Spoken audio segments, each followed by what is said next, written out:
पावसाळ्याचे दिवस होते. संध्याकाळचे 7 वाजले होते. एक कार सुसाट वेगाने एका सुनसान रस्त्यावरून धावत होती. रस्ता तसा मोठा नव्हता. दोन्ही बाजूला घनदाट झाडे आणि जेमतेम 4 चाकी वाहन जाऊ शकतील एवढ्या रुंदीचा थोडासा जंगली भाग असल्याने रस्त्यावर कुणी चिटपाखरू दिसत नव्हते. गाडीचा वेग इतका होता की बघणाऱ्यालाही धडकी भरली असती. इतक्या सुसाट वेगाने गाडी चालवणारी राधा होती. आज ती संतापाने बेभान झाली होती. आज तिच्या सहनशक्तीचा बांध पुरता ढासळला होता. ती रडून रडून लालेलाल झाली होती. गालावरचे अश्रू सुकून गेले होते. चेहरा निर्विकार होता, पण गाडीचा वेग तेवढाच काळजाचे ठोके चुकविणारा होता. इतक्यात अंधारून आले. ढगांचा गडगडाट सुरू झाला. विजा चमकू लागल्या आणि मोठमोठे टपोरे थेंब तडतड करत गाडीवर बरसू लागले. त्या गडगडाटाने दचकून राधा भानावर आली. तिने समोर बघितले. सगळीकडे काळोख, पावसाचा रपरप आवाज. आता तिला कळलं की आपण बंगल्यापासून बरेच दूर जंगलाच्या दिशेने आलो. एक भीतीची लहर तिच्या शरीरातून गेली. तिच्या मनात आले परत फिरावे का, पण क्षणभरच. दुसऱ्या क्षणी तिच्या चेहऱ्यावर निग्रह स्पष्ट दिसू लागला. नाही, मुळीच नाही. आता पुन्हा परत फिरायचे नाही. जे होईल ते होईल असे म्हणून मन घट्ट करून ती तशीच पण कमी वेगाने गाडी चालवू लागली. पावसाचा जोर अजूनच वाढला होता. आभाळ फुटल्यासारखा चोखंड बरसत होता. कारच्या बाहेर पडण्यात पण काही फायदा नव्हता. त्यामुळे नाईलाजाने राधाला गाडी तशीच चालू ठेवणे भाग पडले. तिने मनाशी ठरवले, हा रस्ता जिथे जाईल तिथे जायचे.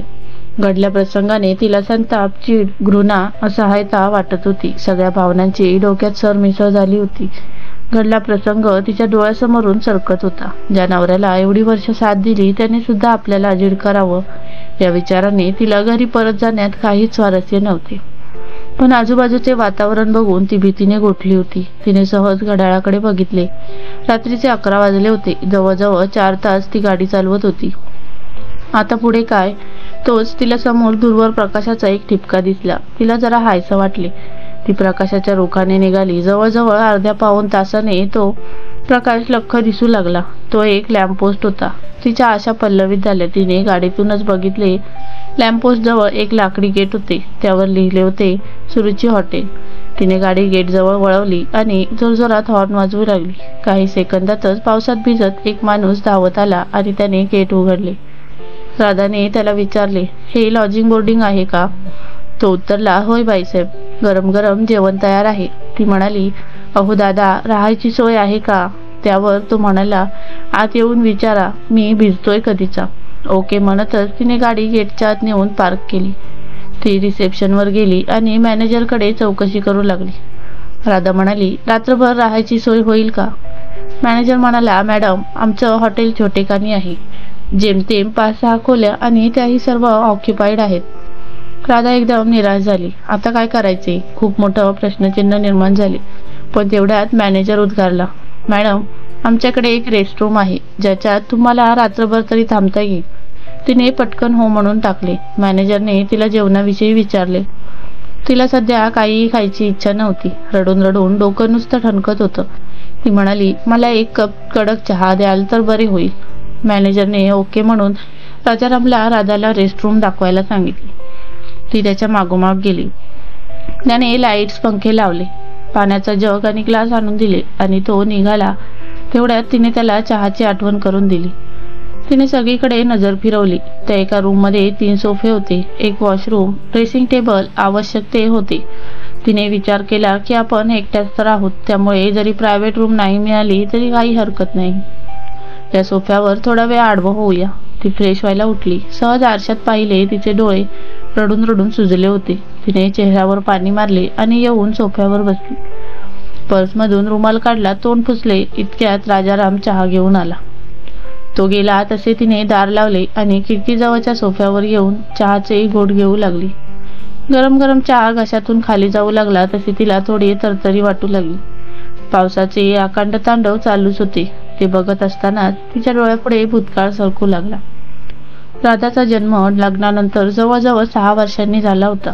एवढ्या वर्षांनी देवाने पदरात मूल टाकले म्हणून आई वडील खूप खुश झाले.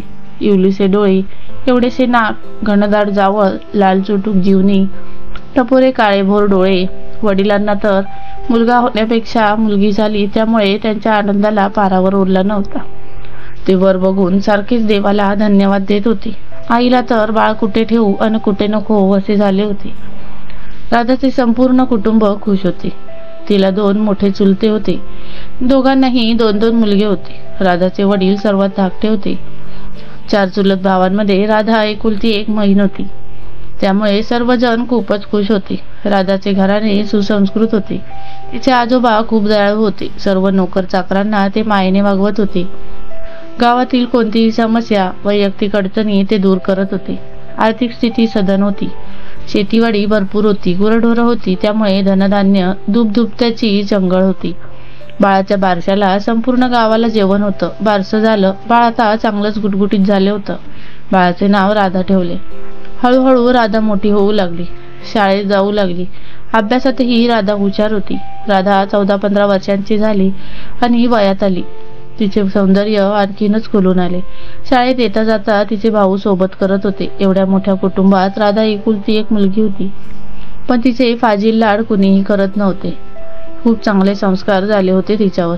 राधाला शिकण्याची खूपच आवड होती. तिच्यावर तिच्या शाळेतील मराठीच्या शिक्षिका बापटबाई यांचा खूप प्रभाव होता. तिने 10वीतच ठरवले होते शिक्षक व्हायचे. 10वीला ती शाळेत पहिली आली. पुन्हा एकदा तिच्या वडिलांनी संपूर्ण गावाला पेढे वाटले. शहरामध्ये तिला एका चांगल्या कॉलेजमध्ये ऍडमिशन घेतली आणि तिच्या उच्च शिक्षणाला सुरुवात झाली. ती 12वीला गेली. तिच्या भावांची लग्न झाली. 4 भावजया घरात आल्या. राधाला मनातील हितगुज करायला मैत्रिणी मिळाल्या. घरात राधाच्या लग्नाचा विचार सुरू झाला. परंतु तिला शिकण्यासाठी वडिलांचा पूर्ण पाठिंबा होता. आई मात्र वडिलांच्या सारखी मागे असायची. राधा मोठी झालीये, तिचे लग्न करूया, उगीच आपल्या जीवाला घोर नको. परंतु वडील मात्र आईला नेहमी म्हणायचे की तिला शिकू दे, खूप मोठं होऊ दे, तुझ्या समाजासारखे अडाणी राहता कामा नये. वडिलांच्या या निर्णयामुळे राधा खुश होती. तिला आपल्या वडिलांचा खूप अभिमान वाटायचा. अडाणी असूनही वडिलांचा असलेला पाठिंबा तिला आणखी खंबीर बनवत होता. पण आईचा कधी कधी तिला राग यायचा, कारण आईचे सतत एकच स्वप्न, ते म्हणजे राधाचे लग्न. राधा 12वी पास झाली. संपूर्ण कॉलेजात ती पहिली आली. राधाच्या वडिलांची छाती गर्वाने फुलली. त्यानंतर राधाने BA व BEd ची पदवीही पूर्ण केली. राधा BEd ला असतानाच तिला स्थळ येऊ लागली होती. परंतु तिचे वडील सांगत असत, यंदा कर्तव्य नाही, मुलगी शिकते. परंतु आता तिचे BEd पूर्ण झाले. तिच्या मित्रमैत्रिणींची देखील लग्न झाली होती. 1-2घींना मुलं पण झाले होते. परंतु तिच्या डोक्यात नोकरीचे विचार घोळत होते.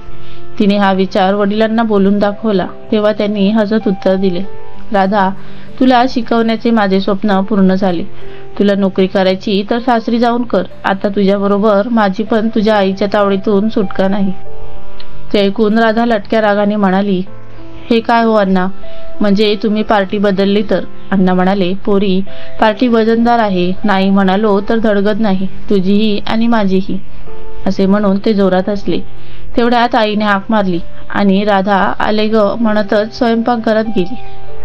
हल्ली आई तिला मुद्दामून स्वयंपाकघरात बोलावून तालीम देत होती. आईने तिला भुईमुगाच्या शेंगा फोडून त्याचा कूट बनवायला सांगितला होता. शेंगा फोडत असतानाच ती विचारात गुंग झाली. हल्ली तिलाही त्या भावना जाणवत होत्या. तिलाही आता लग्न करण्याची इच्छा होत होती. तिच्या स्वप्नातही परीकथेतील राजकुमार येऊ लागला. रुबाबदार, धिप्पाड असा पुरुषाचा रंग काय बघायचा. पण आहोत की गोऱ्या, म्हणजे आपली मुलं गोरीच होतील की. आणि ती गालात खुदकन हसली. ती चपापली. आईने बघितलं तर तिने पटकन आईकडे बघितले तर आई भाकरी भापण्यात मग्न होती. तिने शेंगा फोडून कूट करून आईला दिला आणि तिच्या खोलीत येऊन बसली. सकाळची 11ची वेळ होती. आईच्या भाकऱ्या झाल्या होत्या आणि राधाला हाक मारली, राधा, तुझ्या अण्णांना बोलव, जेवून घ्या, सगळा स्वयंपाक झालाय. हो म्हणून ती बाहेर आली तर अण्णा आणि तात्या झोपाळ्यावर बसून गप्पा मारत होते. राधाने दोघांनाही जेवायला बोलवले व ती आत जाणार तो दरवाजातून ताई राधा हाक ऐकू आली. तशी राधा गरकन वळली. जयू मामा ने सुसाट धावत जयंत मामाच्या गळ्यात पडली. जयंत हा राधाचा धाकटा आणि एकुलता एक मामा, जो मुंबईला बँकेत कारकून या पदावर काम करत होता. मामाने राधाला कशी आहेस विचारले. तेवढ्यात आई यांना तात्या बाहेर आले. आईने मामीची व मुलीची चौकशी केली. मामा मागे आडावर जाऊन आंघोळ करून आला आणि सर्व जेवायला बसले. जेवता जेवता आईने विचारले, जया अचानक का आलास? सगळं ठीक आहे ना? तेवढ्यात अण्णा म्हणाले, अगं त्याला जेवू दे शांतपणे, नंतर बोल. जेवणं झाली आणि सगळे बाहेर येऊन बसले. राधा मात्र आवरावर करू लागली. अण्णा म्हणाले, हां सांग आता, का आलास अचानक? मामा म्हणाला, राधासाठी स्थळ बघितलं आहे. आमच्या समोरच राहतात. एकुलता एक मुलगा आहे. मोठ्या बहिणीचे लग्न झाले आहे. वडील वारले 2-3 वर्षांपूर्वी आणि आई आणि तो राहतो. फॉरेस्ट ऑफिसर म्हणून हल्लीच रुजू झालाय. दिसायला सावळा आहे, परंतु शरीरयष्टी चांगली, संस्कारी आहे. येता जाता नमस्कार करतो, बोलतो. चांगलं आहे एकंदरीत सगळे. राधा कामावरून बाहेर येतच होती की तिच्या कानावर मामाची ही शेवटची 2 वाक्य पडली आणि तिथेच थबकली आणि कान देऊन ऐकू लागली. त्यावर आई म्हणाली, अरे मग आता तुझ्या सोबतच का नाही घेऊन आलास? त्यावर मामा म्हणाला, अगं तुम्हाला विचारल्याशिवाय मी कसे घरी येऊन येणार? मामाने सर्व सविस्तर माहिती सांगितली आणि कांदा पोह्यांचा कार्यक्रम येत्या रविवारी ठरवला. राधा स्वतःशीच बोलू लागली, कसा दिसत असेल? बोलत कसा असेल? फॉरेस्ट ऑफिसर आहे म्हणजे नक्की रुबाबदार व्यक्तिमत्व असणार. ती स्वप्ने रंगवू लागली. त्याच्यातच मुंबईला राहायला मिळणार म्हणजे जादुई नगरी. तिथल्या उंच उंच इमारती, विस्तीर्ण समुद्र किनारे, मॉल्स हे सगळं तिच्या डोळ्यासमोरून तरळून गेले. परत ती स्वतःशीच म्हणाली, अगं राधा किती उत्तावी झालीस, अजून बघण्याचा तरी कार्यक्रम होऊ दे की. आणि ती स्वतःशीच खुदकन हसली. मामा 2 दिवस राहिला आणि मुंबईला निघून गेला. 2 दिवसांनी मामाचा फोन आला की मुलाच्या आईची तब्येत बरी नाही, त्यांना गावी येणे झेपणार नाही, त्यामुळे तुम्हीच मुंबईला या. झालं. मुंबईला जायची तयारी झाली. गाडीत बसलो. पहाटे मुंबईला पोचलो. सकाळची आवरावर झाली. मामीने राधाला तयार केलं. 11च्या सुमारास पाहुणे मंडळी आली. आई, बहीण, मुलगा व मुलाचा मामा आले. नमस्कार चमत्कार झाले आणि मामाने हाक मारली, राधा चहा घेऊन ये ग. राधाच्या पोटात भला मोठा गोळा आला. ती थरथरू लागली. मामीने तिच्या हातात चहाचा ट्रे दिला. धडधड त्या काळजाने बाहेर येऊन आली. सर्वांना चहा दिला. मामाने मुलाच्या आईच्या पाया पडास सांगितले आणि आपल्या बाजूस बसवले. तेवढ्यात मुलाच्या आईने प्रश्न विचारला, जेवण बनवता येतं का? अस्पष्ट असे हो म्हणत तिने डोळ्याच्या कोपऱ्यातून पाहिले. तो मोबाईलवर बोलत होता, पण नजर मात्र राधावर केली होती. तिचं आरसपानी सौंदर्य न्याहाळत होता. तिने पटकन मान खाली घातली, पण त्या एका क्षणातच तिने त्याचे निरीक्षण केले. सावळ्या रंगामुळे फोनवर बोलताना पांढऱ्या शुभ्र दंतपंक्ती अजूनच शुभ्र दिसत होत्या. रुबाबदार मिशा, पिळदार शरीरयष्टी, अगदी शोभत होता फॉरेस्ट ऑफिसर. चहापान झाले. इकडच्या तिकडच्या गप्पाही झाल्या आणि बघण्याचा कार्यक्रम संपन्न झाला. पाहुणे मंडळी निघून गेली. सर्वजण त्यांच्या घरी गेले. राधा आणि मामी जेवणाचं बघायला किचनमध्ये गेल्या. जेवण झालं. प्रवासाने दमल्यामुळे सगळे आडवे झाले. संध्याकाळी सगळे चहा पीत बसले असतानाच बेल वाजली. मामाने दार उघडले. दारात मुलाचा मामा उभा होता. ते आत आले आणि म्हणाले, आमचं आताच बोलणं झालं. आम्हाला मुलगी पसंत आहे. लवकरच तारीख ठरवून टाकू. अण्णा म्हणाले, नशीब काढलं पोरीने. नोकरदार नवरा, मुंबईत घर, शिवाय मामा मामी जवळ कसलीच जास्ती नाही. लगेच बोलणी झाली. तारीख ठरली. लग्न गावाला करायचे ठरले. सगळे पुन्हा गावी निघाले आणि लग्नाची जय्यत तयारी सुरू झाली. राधाचे भाऊ, त्याची मित्रमंडळी, इतर नातेवाईक सगळ्यांनी मिळून शाही लग्नाची तयारी केली. थाटामाटात लग्न पार पडले आणि राधा नांदायला निघाली. अण्णांचे डोळे सारखे भरून येत होते. आईच्या खांद्यावर पडून राधा रडत होती. राधाच्या भावाने तिला कारमध्ये बसवले. तिच्या एका बाजूला सासूबाई तर दुसऱ्या बाजूला महेश बसला होता. सर्वांचा निरोप घेऊन गाडी मुंबईच्या दिशेने धावू लागली. राधा डुलक्या घेऊ लागली. झोपेतच तिने महेशच्या खांद्यावर डोके ठेवले. पहाटेच गाडी घराजवळ थांबली आणि तिने डोळे उघडले. सर्वांच्या आंघोळी, चहा, नाश्ता झाला. राधा ही आवरून बेडरूममध्ये बसली. तेवढ्यात आईने हाक मारली, राधा एकटीच काय आत बसलीस? ये बाहेर, नाहीतर जा मामीला भेटून ये. राधाला खूप आनंद झाला. तिला वाटले सासू किती चांगली आहे. ती मामीकडे गेली. तासाभराने तिची नणंद उमाताई तिला बोलवायला आल्या. राधा त्यांच्या सोबत गेली आणि दोघी किचनमध्ये दुपारच्या जेवणाची तयारी करू लागल्या. दुपारची जेवण झाली आणि हळूहळू एक एक करत सगळे नातेवाईक त्यांच्या घरी जायला निघाले. आता घरात महेश, राधा, मामा, उमाताई आणि आईच राहिले.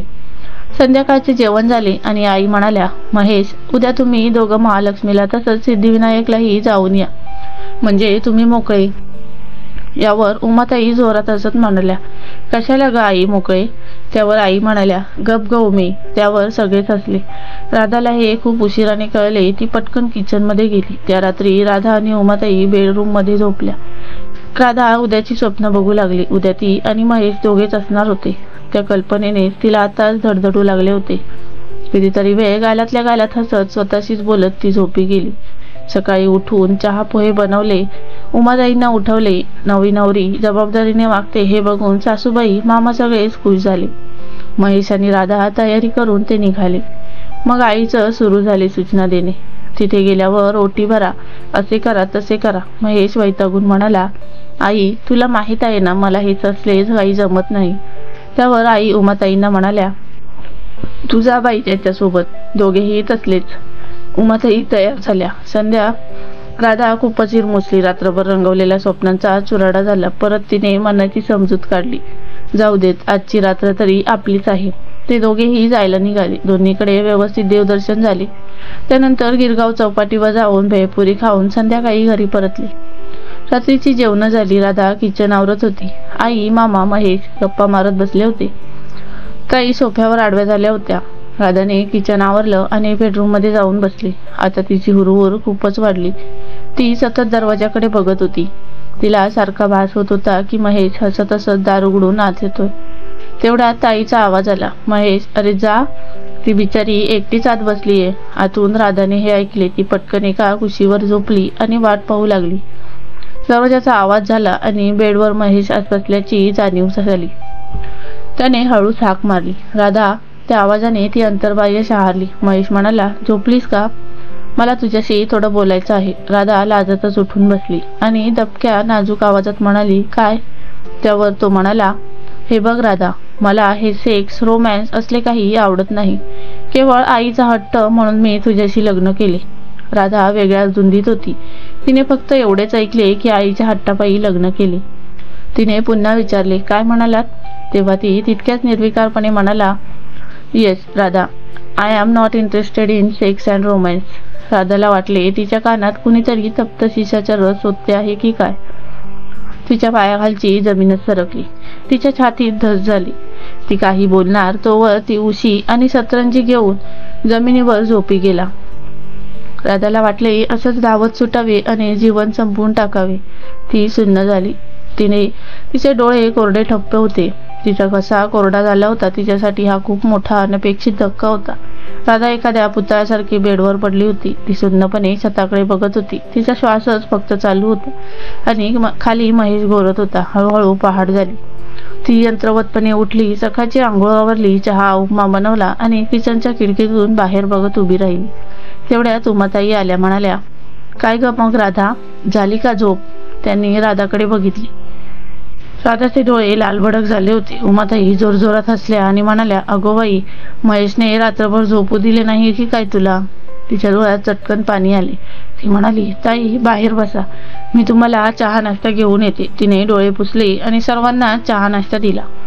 आईंना तिला चहा घ्यायला बाहेरच बोलावले आणि म्हणाल्या, महेश, आता मला लवकरच नातवंडांचे तोंड बघायचं आहे, त्यामुळे तुम्ही तयारीत राहा. महेश म्हणाला, अगं आई, मी आताच कुठे नोकरीवर रुजू झालोय. जरा आम्हाला एकमेकांची ओळख तरी होऊ दे. हे ऐकून मीराची तळपायाची आग मस्तकात गेली. तिला महेशविषयी घृणा वाटू लागली. अशी 4 वर्षे निघून गेली. आई समोर महेश एक चांगला नवरा असल्याचे दाखवत होता आणि रात्री बेडरूम मध्ये मात्र खाली झोपत होता. त्याने राधाला स्पर्श सुद्धा केला नव्हता. अधूनमधून उमाताई येत होत्या. 2 दिवस राहून जात होत्या. राधा नुसती कठपुतळी बाहुली असल्यासारखी वावरत होती. यातच एक दुःखद घटना घडली. राधाच्या वडिलांचा बाईकवरून जात असताना अपघात झाला व त्यांचे निधन झाले. या बातमीने राधा पुरती कोलमडली. तिचा भक्कम आधार गेला. ती आईला जाऊन भेटून आली. अण्णांना जाऊन वर्ष होतंय तोवरच महेशची बदली एका आडगावी झाली आणि त्यांना मुंबईतील बसस्थान गुंडाळून तिकडे जावे लागले. या 4 वर्षात सासूबाईंचे टुमणे चालूच होते, नातवंड पाहिजे म्हणून. हल्ली तर त्या महेशपेक्षा राधावरच जास्त चिडत होत्या. 1-2दा त्यांनी तिला माझ्या लेकाच्या गळ्यात वांझोटी पडली असंही म्हणाल्या. या सगळ्याचा राधावर खूप वाईट परिणाम होत होता. सुकलेल्या रोपट्याप्रमाणे ती कोमेजून गेली होती. तिची आतल्या आत खूप घुसमट होत होती. तिला कुणाजवळही मन मोकळे करता येत नव्हते. अण्णा तर गेले होते. आईला हे सगळं सांगून तिलाही गमवायचे नव्हते, म्हणून ती तोंड दाबून बुक्क्यांचा मार सहन करत राहिली. एक दिवस अचानक महेशचा मित्र त्याची लग्नपत्रिका घेऊन आला. महेशच्या आईला तो आईच मानत होता, त्यामुळे त्याचे आमग्रहाचे आमंत्रण दिले होते. तब्येत बरी नाही म्हणून राधाने जाणे टाळले आणि हे दोघे मायलेक लग्नासाठी पुण्याला निघाले. राधा घरी एकटीच होती. महेशचं ते वक्तव्य ऐकल्यापासून तिचं मन उद्विग्न झालं होतं. हे दोघे गेल्यानंतर सगळी घरकामे आवरून ती बेडरूम मध्ये जाऊन बसली. सहज कानातल्यांशी चाळा करत बसली असताना तिच्या कानातल्याची फिरकी पडली. तिने शोधण्याचा प्रयत्न केला पण ती सापडली नाही. तिने ठरवलं कपाटातून दुसऱ्या कानातल्याची फिरकी लावावी, म्हणून ती उठली आणि तिने कपाट उघडले. बघते तर काय, कपाट खूपच अस्ताव्यस्त होते. ते बघून तिने कपाट आवरायला घेतले. कपाटाच्या तळाशी तिला एक हँडल दिसले. सहज उचलले तर त्यात थोडीफार पुस्तके होती. महेशची शाळेची सर्टिफिकेट्स होती. तेवढ्यात तिचे लक्ष एका मेडिकल फाईलवर गेले. तिला वाटले सासूबाईंची असेल, पण त्यावर महेशचे नाव होते. तिने सहजच फाईल उघडली. त्यात महेशचा मेडिकल रिपोर्ट होता. त्या पेपरच्या तळाशी लिहिले होते, रिमार्क, डायग्नोज विथ इनफर्टिलिटी. ते वाचून तिच्या भोवती अख्खं घर फिरतंय असे तिला वाटू लागले. तिचे डोळे विस्फारले आणि तिने सर्व लिंक लावली. महेशचे तुटक वागणं, पहिल्याच रात्री त्याला सेक्स आवडत नाही हे सांगणं, आता मात्र तिने ठरवलं या सगळ्याचा त्याला जाब विचारायचाच. त्याने तिचा हकनाक बळी घेतला होता. 2 दिवसांनी रात्री उशिरा मायलेक घरी परतले. फ्रेश झाले, जेवण झाली आणि राधा बेडरूम मध्ये झोपायला गेली. महेश आधीच जाऊन अंथरुणावर पडला होता. जागाच होता. आत गेल्या गेल्या तिने गादी खालून फाईल काढली व त्याच्या समोर आपटली. विचारले, हे काय आहे? तो तितक्यात थंडपणे म्हणाला, हे जे काय आहे ते खरं आहे आणि आईला यातलं अवाक्षरही माहीत नाही, त्यामुळे तूही सांगू नकोस. यावर तुला राहायचे असेल तर राहा, नाहीतर कुशाल निघून जा. त्याच्या निर्लज्जपणाची तिला किळस वाटू लागली. तेवढ्यात तिच्या डोळ्यासमोर आईचा चेहरा तरळून गेला आणि ती निशब्द झाली. दुसऱ्या दिवसापासून तिची दिनचर्या सुरू झाली. सकाळी उठून महेशचा जेवणाचा डबा, चहा नाश्ता आवरायचा. तो ऑफिसला गेला की सासूबाईंना उठवून त्यांना चहा नाश्ता देणं, दुपारचं जेवण बनवणे, सासूबाईंचे औषध गोळ्या वेळेवर देणे, दुपारी अजिबात विश्रांती न घेता दळणं निवडणं टिपणं रोजचा दिनक्रम सुरू झाला. हा भूतकाळ तिच्या डोळ्यासमोरून तरळून गेला आणि तिला आजची सकाळ आठवली. आजही सकाळी ती नेहमीप्रमाणे उठली होती. तिने महेशला जेवणाचा डबा करून दिला. चहा नाश्ता दिल्यानंतर तो ऑफिसला निघून गेला. सासूबाईंना चहा नाश्ता दिला. दुपारचा स्वयंपाक बनवला. दुपारी त्यांच्या नेहमीच्या वेळेवर जेवण वाढले आणि त्या जेवत असतानाच ती बेडरूम मध्ये जाऊन पडली. हल्ली ती अजिबातच खातपीत नव्हती, त्यामुळे तिचा अशक्तपणा खूप वाढला होता. ग्लानी येत होती आणि त्या ग्लानीतच ती झोपी गेली.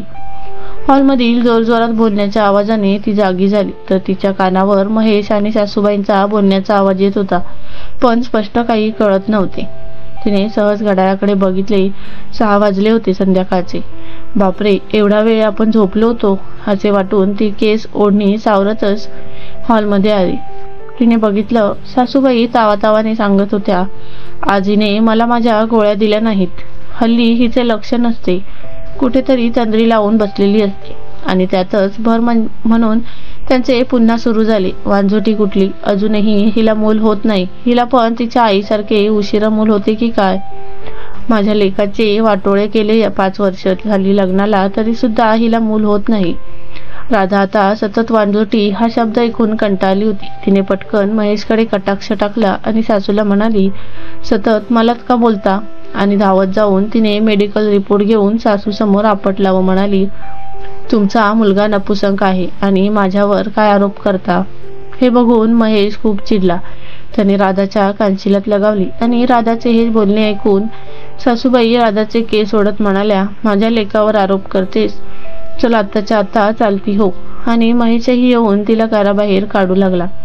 या प्रकाराने राधा संतापाने बेभान होऊन तिने टीपॉयवरची कारकी उचलली आणि धावत सुटली. तिच्या मागोमाग महेशही धावत आला, पण तोपर्यंत राधा गाडीत बसून सुसाट वेगाने गेटच्या बाहेर पडली. हा प्रसंग आठवून पुन्हा तिला हुंदका आला आणि ती भानावर आली. ती मनाशी म्हणाली, बापरे, किती वेळ आपण बसून आहोत खिडकीशी असे म्हणून सोफ्यावर आडवी होण्यासाठी ती उठणार तेवढ्यात एक इसम हातात ब्रीफकेस घेऊन हॉटेलकडे येताना दिसला. त्या इसमाला बघताच तिला आठवले की हॉटेलमधल्या सगळ्या रूम्स ऑक्युपाईड आहेत, म्हणजे तो सुद्धा रेस्ट रूम मध्ये थांबेल. या विचाराने तिला वाटले आपली प्रायव्हसी गेली आता. पण तितक्यात तिने मनाला समजावले एवढ्या रात्री तो कुठे जाणार. असे म्हणून तिने घड्याळाकडे पाहिले. 2 वाजले होते. 2-3 तास ती भूतकाळात गुरफटली होती आणि आजचा प्रसंग आठवून पुन्हा उदास झाली. तेवढ्यात दारावर टकटक झाली. तिचा अंदाज खरा ठरला. तिने लाईट्स लावल्या आणि दार उघडले. तो संपूर्ण भिजला होता. तो उभा होता तिथे पूर्ण पाणी साठले होते. दार उघडताच तो म्हणाला, सॉरी, मी तुम्हाला डिस्टर्ब केले. ती म्हणाली, नाही नाही, असे काही नाही, या आत. तो थंडीने कुडकुडत होता. त्याने उभे राहूनच ब्रीफकेसमधून टॉवेल आणि सदरा लेंगा काढला आणि वॉशरूम मध्ये गेला. 10 मिनिटांनी केस पुसत तो बाहेर आला. स्वतःशीच म्हणाला, चला आता एक कप गरम गरम चहा प्यावा. येतानाच मॅनेजरला सांगितलं बनवायला. असे म्हणून राधाकडे बघून म्हणाला, तुम्ही घेणार का? तिने पटकन म्हणले, नको, माझा झालाय चहा. तो जाऊन चहा पिऊन आला आणि आत येताच हात पुढे करून म्हणाला, हाय, मी पुनीत पाटील. मी बिझनेसमॅन आहे. एका डीलसाठी आलो होतो. बाईक वाटेत बंद पडली आणि पावसाने जोर धरला. त्यामुळे काही पर्यायच उरला नाही. किती पाऊस पडतोय.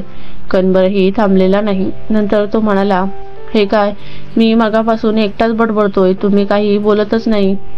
तुमचे नाव? ती म्हणाली, राधा. बस एवढेच. अहो, सकाळ व्हायला अजून 3-4 तास आहेत. तोपर्यंत गप्पा मारूया, तेवढाच वेळ जाईल. राधानं नुसतं हो केले आणि ती पुन्हा शांत झाली. तो म्हणाला, बरं बाबा, तुम्हाला बोलायचेच नसेल तर मी माझे काम तरी करतो. असे म्हणून तो ब्रीफकेसमधून फाईल काढून बसला. राधा त्याच्याकडे बघत बसली. उंच धिप्पाड शरीरयष्टी, गोरा रंग, हसतमुख चेहरा, केसांची स्टाईल तर हिंदी सिनेमातील नायकासारखी. ती खरंच आठवू लागली की हा नक्कीच कोणत्या तरी हिरोसारखा दिसतोय. आणि हा विचार करत करतच ती सोफ्यावर बसल्या बसल्या डोके टेकवून झोपी गेली. 15-20 मिनिटांनी त्याने सहज समोर बघितले तर राधा थंडीने कुडकुडत होती. तो पटकन उठला आणि शाल काढून त्याने तिच्या अंगाभोवती लपेटली. तसे करत असताना त्याच्या बोटांचा स्पर्श तिच्या मानेला झाला आणि ती ताडकन उभी राहिली. तो जरा अवशाळला आणि म्हणाला, तुम्ही थंडीने कुडकुडत होता म्हणून मी शाल टाकली. तो पुन्हा त्याच्या सोफ्यावर येऊन बसला. त्याने पुन्हा राधाला विचारले, अहो बोला, तुम्ही कसा काय अडकलात पावसात? मंगळसूत्रावरून तर विवाहित दिसताय. एकट्याच कुठे निघाला होतात? अहो, मित्रच समजा मला आणि बोला. त्याने जेव्हा तिच्या अंगावर शाल टाकली तेव्हाच तिला त्याच्याबद्दल आपुलकी निर्माण झाली होती. शाल टाकताना त्याचा मानेला झालेला स्पर्श आठवून ती शहारली. तिला पण मन मोकळे करावेसे वाटतच होते आणि तिने विचार केला, हा कोण कुठला, पुन्हा थोडीच ना आपण भेटणार आहोत. या विचाराने ती सुरुवात केली.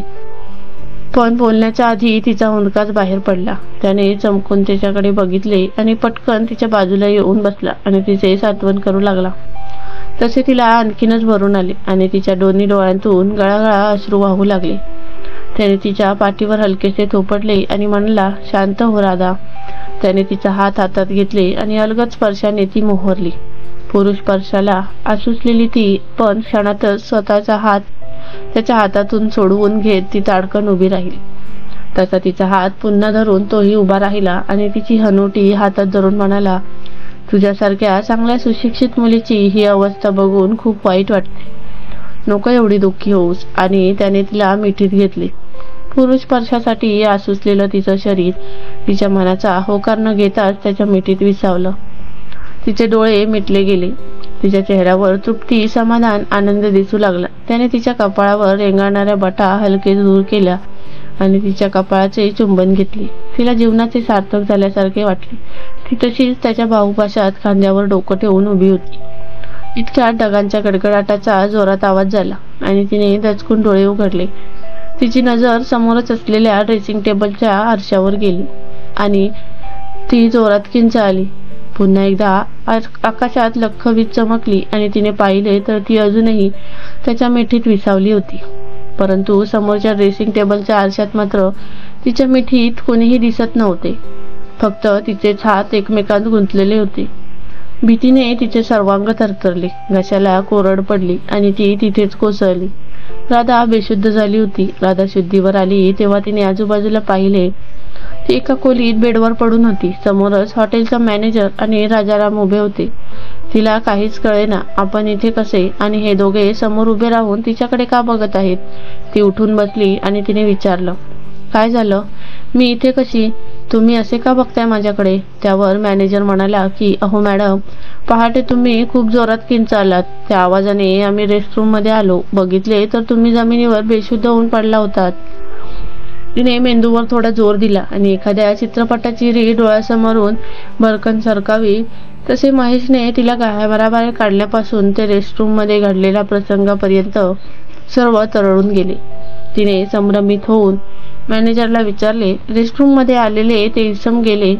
मॅनेजरने तिच्याकडे प्रश्नार्थक नजरेने बघितले व विचारले, कोण इसम?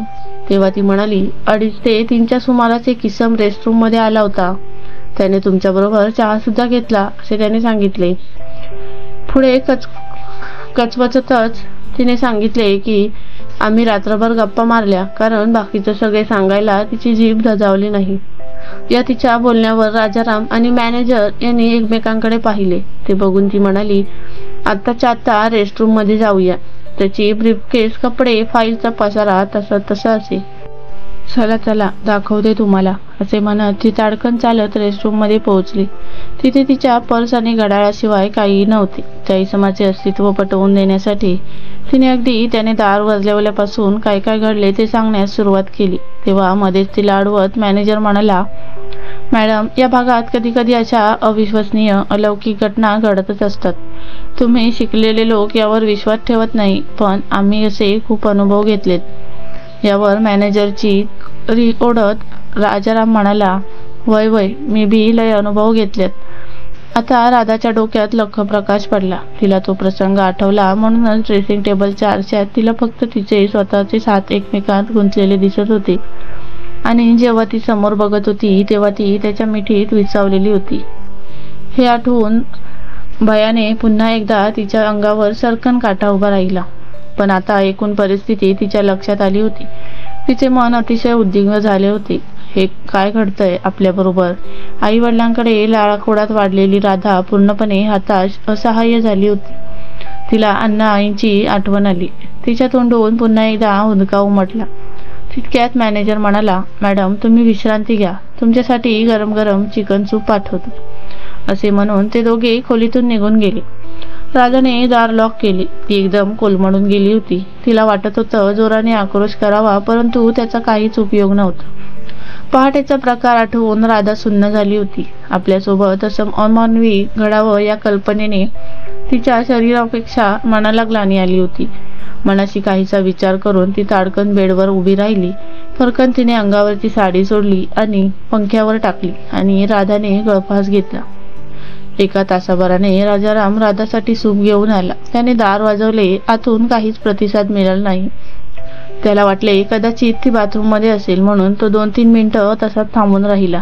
पुन्हा त्याने दार वाजवले, परंतु आतून काहीच हालचाल जाणवली नाही. मग मात्र त्याने धावत जाऊन मॅनेजरला बोलावलं. बाजूच्या रूम मधून सगळे बाहेर आले. सगळ्यांशी मिळून दारावर धक्के द्यायला सुरुवात केली, परंतु मॅनेजरला वेगळाच संशय आला. त्यांनी सर्वांना थांबवले आणि पोलिसांना फोन केला. पोलीस आले. पंचनामा झाला. राधाच्या पर्समध्ये 2-3 हजार रुपये आणि गाडीच्या किल्ल्या या पलीकडे काहीही सापडले नाही. गाडीचा देखील तपास केला गेला, परंतु राधाच्या नातेवाईकांशी संपर्क होईल असे काहीही सापडले नाही. राधाची डेड बॉडी पोस्टमॉर्टमसाठी पाठवण्यात आली. तिथल्या पंचक्रोशीतील कुठल्याही पोलीस ठाण्यात महिला किंवा कार मिसिंगची कोणतीही कंप्लेंट आलेली नव्हती. त्यामुळे राधाचा बेवारस म्हणून अंत्यसंस्कार करण्यात आला. या सगळ्या घटनेला 5-6 वर्ष होऊन गेली. इकडे महेश एकटा पडला होता. एवढे मोठे घर त्याला खायला उठत होते. या मधल्या काळात महेशची आई कॅन्सरने गेली. त्याचा मामाही देवाघरी गेला. बहीण तिच्या नातवंडांमध्ये रमली होती. ऑफिसवरून येताना तो खानावळीतून जेवण घेऊन यायचा. एकटाच जेवून झोपी जायचा. त्याला गप्प राहायला, मारायला, मनातलं काही सांगायला कोणीही नव्हतं. त्याला खूप एकटे वाटत होतं आणि मी राधाची खूप चुकीचं वागलो याची त्याला खंत होती. तिला आपण कधी शोधण्याचा प्रयत्न केला नाही याची रुखरुख त्याला आता जाणवत होती. परंतु वेळ गेली होती. त्याचा आता काहीच उपयोग नव्हता. आज ऑफिसवरून महेश नेहमीपेक्षा लवकर घरी राहायला निघाला. त्याने गाडी काढली. ऑफिसच्या जवळच असलेल्या खानावळीत तो रात्रीचे जेवण घ्यायला गेला. परंतु त्या काकू म्हणाल्या, "अरे बाळा, लवकर आलास. एवढ्या लवकर मी जेवणाला सुरुवात करत नाही." "बरं काकू," असं म्हणून तो तिथून निघाला. पावसाळा तोंडावर आला होता. वातावरणात गारवा आला होता. काही ठिकाणी आभाळ भरून आलं होतं. त्या वातावरणात त्याचं मन प्रसन्न झालं. नकळतच त्याच्या तोंडून शिळी फुंकली गेली. आज बऱ्याच वर्षानंतर तो आनंदी दिसत होता. तो घरी पोहोचला. बाथरूममध्ये जाऊन गाणं गुणगुणतच थंड पाण्याचा शॉवर घेतला आणि तो तयार झाला. मस्त कडक कब्बर चहा बनवून प्यायला, केस केले आणि परफ्यूम मारून तो निघाला. गाडीच्या कीज बोटात फिरवतच बाहेर आला. तो गाडीत बसला. गाडी गेटच्या बाहेरील रस्त्याला लागली. आजच्या वातावरणाने त्याचा मूड एकदमच बदलून गेला होता. थोड्या अंतरावर गेल्यावर दोन्ही बाजूला घनदाट जंगल असलेल्या एका अरुंद रस्त्यावरून त्याची कार हळूहळू जाऊ लागली. आल्हाददायक वातावरणाचा आस्वाद घेत गुणगुणत तो ड्राईव्ह करत होता. थोडे अंतर गेल्यावर सगळीकडे अंधारून आले. पावसाचे टपोरे थेंब तडतड करत त्याच्या कारच्या टपावर आदळू लागले. अचानक ढगांचा गडगडाट व विजांचा कडकडाट सुरू झाला. आभाळ फुटल्यागत पाऊस बरसू लागला. आता मात्र महेशला भूक अनावर होऊ लागली. त्याने विचार केला, या जंगलात काय मिळणार खायला? बघू, हा जंगलाचा भाग संपल्यावर नक्कीच एखादी खानावळ किंवा हॉटेल भेटेल, असे म्हणून आशेने तो गाडी चालवत राहिला. त्याच्या मनामध्ये कुठेतरी राधाची आठवण जागी झाली होती. राधाला जेव्हा घराबाहेर काढलं तेव्हा असाच जोराचा पाऊस सुरू होता. तेव्हा आई त्याला म्हणाली होती, "जा, तिला बघ, नाहीतर आपल्यावरच सगळं काही येईल." परंतु तेव्हा महेश बेदकारपणे म्हणाला होता, "मरू दे, मेली तर मी तिला आणायला जाणार नाही." ते आठवून त्याने मन सुन्न झाले. परंतु पुन्हा नॉर्मल होत तो ड्राईव्ह करू लागला. आणखीन थोडे अंतर पुढे गेल्यावर एका लॅम्पपोस्टच्या उजेडात त्याला सुरुची हॉटेल हा बोर्ड दिसला. त्याला आनंद झाला. त्याने मनाशी विचार केला आणि तो हॉटेलमध्ये पोहोचला. रिसेप्शनवर गेला आणि रूमबद्दल चौकशी केली, कारण आज खानावळीतला नेहमीचा डबा नव्हता. त्यामुळे त्याने ठरवलं होतं की मस्त नॉनव्हेजवर ताव मारू. आजची रात्र इथेच काढू, कारण एवढ्या पावसात बाहेर पडणं शक्य नव्हतं. आणि तसं पण कोण आहे आपलं की जे आपली वाट बघेल? या विचाराने त्याने रात्र तिथेच काढायची ठरवली. मॅनेजरने त्याला सांगितलं, "सगळ्या रूम्स ऑक्युपाईड आहेत. तुम्हाला रेस्टरूममध्ये राहावे लागेल." महेशने काहीही आडेवेडे न घेता राहण्यास होकार दिला आणि मस्त नॉनव्हेज जेवण आणि वाईनची ऑर्डर दिली. राजारामने त्याला रेस्टरूम दाखवले. तो आत जाऊन सोफ्यावर बसला. खिशातून सिगारेटचे पाकिट काढले व त्यातील एका सिगारेट लायटरने शिलगावले आणि बाहेर बघत सिगारेटचे झुरके मारू लागला. साधारण 9:30च्या सुमारास राजाराम त्याचे जेवण व वाईन घेऊन आला. महेशने जेवणावर मस्त ताव मारला. अधूनमधून वाईनचे घोट घेत त्याने सर्व जेवण पस्त केले. अर्ध्या तासाने राजाराम आला. त्याने सर्व ताट गोळा केली, टीपॉय साफ केला आणि गेला. महेशने आतल्या आत शतपावली केली. पावसाचा जोर जराही कमी झाला नव्हता. थंड वातावरण, भरपूर जेवण चापल्यामुळे महेशच्या डोळ्यांवर निद्रादेवी हळूहळू आरूढ देत होऊ लागली. त्याने खिशातून मोबाईलवर पॉकेट काढून ठेवले आणि सोफ्यावर आडवा झाला. काही क्षणातच महेश घोरू लागला. कितीतरी दिवसांनी महेश आज इतका गाढ झोपला होता. किती वेळ गेला कोणास ठाऊक. दारावर टकटक आवाज झाला. महेश खूपच गाढ झोपला होता, त्यामुळे त्याला टकटक अजिबातच ऐकू आली नाही. पुन्हा दारावर टकटक झाले तेव्हा महेशची झोप थोडी चाळवली गेली. तोंडातल्या तोंडातच तो बडबडला, "कोण आहे?" आणि झोपी गेला. पुन्हा तिसऱ्यांदा टकटक झाली, परंतु आता थांबली नाही. खूप वेळ चालू होती. आता मात्र महेश पूर्ण जागा झाला आणि मनातल्या मनात शिव्या घालू लागला. "कोण आहे एवढ्या रात्री? कुणास ठाऊक." असे म्हणून त्याने मोबाईल बघितला. 2:30 वाजले होते. एवढ्या उशिरा कोण बरा असेल असा विचार करतच त्याने दार उघडले. पाहतो तर काय, पूर्णपणे भिजलेली, कपाळावरील केसांच्या बटातून धारदार नाकावरून पाणी ओघळत असलेली, तेच गोबरे गाल, तीच लाल चुटूक जीवनी, टपोरे पाणीदार डोळे असलेली राधा दारात उभी होती. तिच्या चेहऱ्यावर मात्र नेहमीच्या निरागस हसण्याऐवजी कपटी छद्मी हसू झळकत होते.